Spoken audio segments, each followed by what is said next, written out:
ગુજરાતના મરોલી ખાતે આવેલા મેન્ટલ હોસ્પિટલનો શું છે ઇતિહાસ? પબ્લિક દર્પણ ન્યૂઝ ચેનલ પર જુઓ।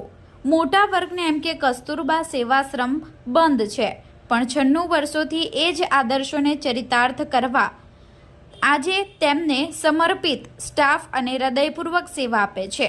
સમાજસેવિકા પલ્લવીબેન જોશી આશ્રમમાં મનોરોગીઓ અને વ્યસન મુક્તિ વચ્ચે માનવતાપૂર્ણ સાંકળરૂપ થયા છે।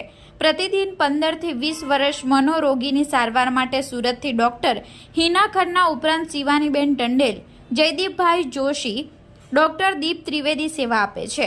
માત્ર ₹200 માં સારવાર અને જરૂરિયાતમંદને વિનામૂલ્યે સારવાર આપવામાં આવે છે। નશામુક્તિ માટે 15 થી 30 દર્દીઓને માનસિક માત્ર 10,000 ખર્ચમાં રહેવાનું, ચા નાસ્તો, ભોજન, દવા અને હૂંફમાં સમર્પિત કાર્યકર સાદિક મંસૂરી કડીરૂપ કામગીરી કરે છે। વ્યસન મુક્તિની કોઈ જ વ્યક્તિને માનસિક ત્રાસ ન મળે અને વ્યસન છોડવાનો ઉત્સાહ મળે તેવી પ્રેરણા સ્ટાફ આપે છે।